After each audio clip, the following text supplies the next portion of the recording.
Hey everyone, welcome back to another video on the channel. Today we're going to be talking about a stock known as Medical Properties Trust, aka MPW. I'm going to be going over why I think it might be a solid stock to look into if you're looking to add another dividend payer with liquid options to your portfolio. So let's get straight into it, guys. So first of all, what is MPW? So MPW stands for Medical Properties Trust. That's their company, and MPW is a REIT, real estate investment trust. And one thing that's really interesting about this REIT in particular is that it pays an 11.5% dividend, and that yield has gone up pretty sharply because of the recent drop. You can see MPW is down 14% today, which is a huge drop, but it pays a very high yield here, as you can see. So yeah, it had a pretty significant drop, you can see, and for the year, it has lows of around 727, and it hasn't been around this price range since about 2009. As you can see on TradingView, we're here on TradingView. 2009 was the last time it was around this price level. If I move all the way to the right, here we are now. Zoom in a little bit. Okay, so let's talk about MPW a little bit more. What is a REIT, first of all? Some of you might not know what a REIT is, and here's a little explanation, and this is why they pay out dividends, but real estate investment trusts essentially invest in real estate, and you can trade, obviously, their company on the stock market. And one thing that's interesting is they're required to pay out 90% or more of their taxable profits to shareholders in the form of dividends. So that is why MPW, for example, has an almost 12% dividend yield at its current price, which is very high. So a little bit more about MPW.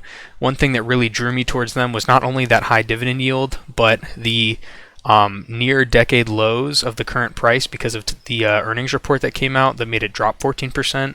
And further, a low maintenance requirement from Robinhood is always intriguing to me. Once more, very liquid options chain. It has consistently high implied volatility, which is exactly what I look for when I look to sell options.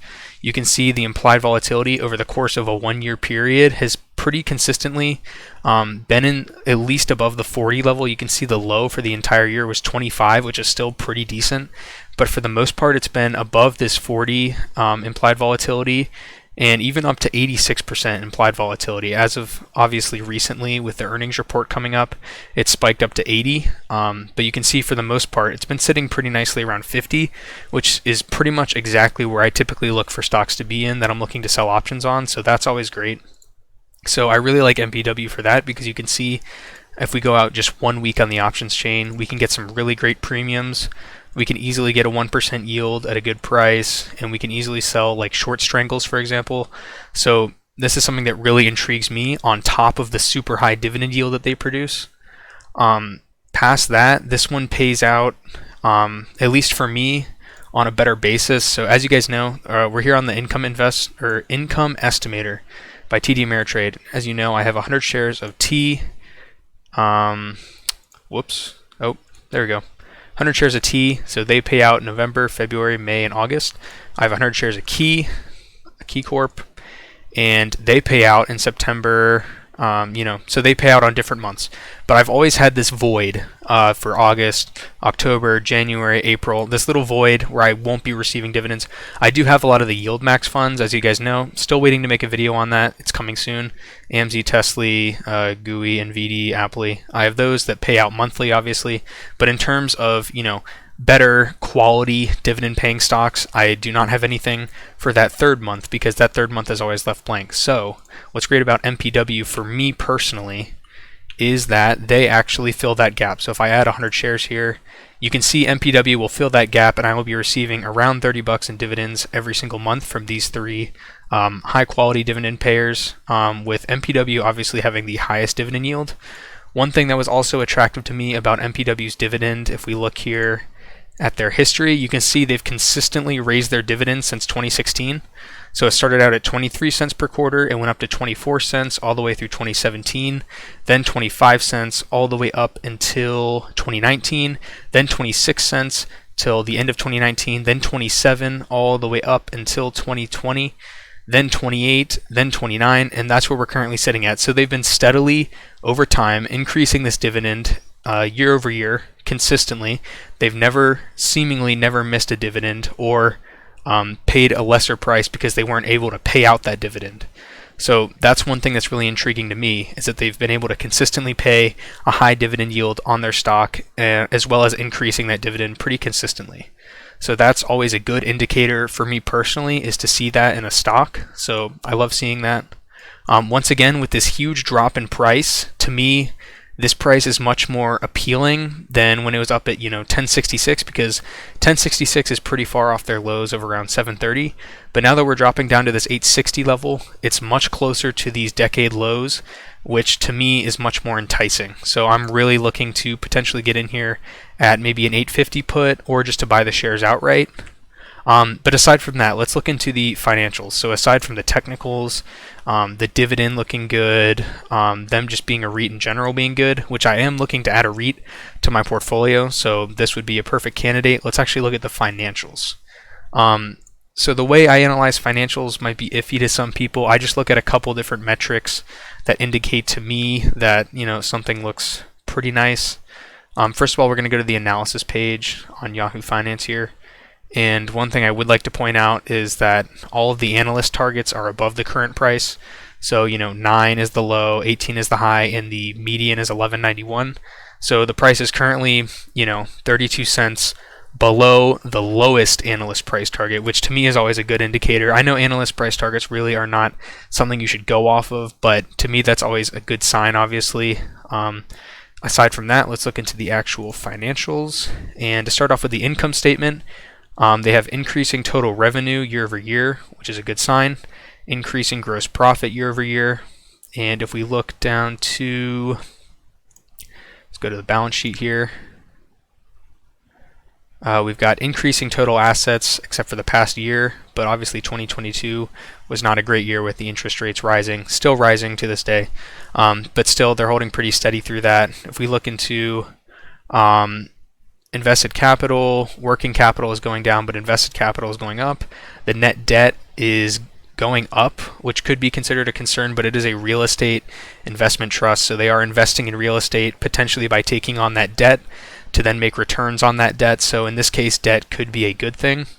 And then if we look into cash flow, which cash flow is a very important metric when you're talking about a dividend payer, because if your company pays dividends, you have to pay that out in cash to the shareholders. So to have a lot of cash flow, especially being positive and not negative, that's always a great sign, because you can continue to pay out that dividend.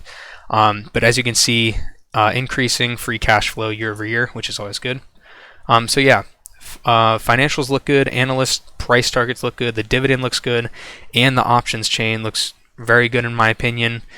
And for me personally, that just kind of checks all my boxes. And until today, when the price was higher, the yield was lower, and it was just too expensive for me. I wasn't willing to pay anywhere in this 9 to 10 range. That just to me was too far off of the lows. I like to pick up stocks at their lows, as you guys know, from Key, for example.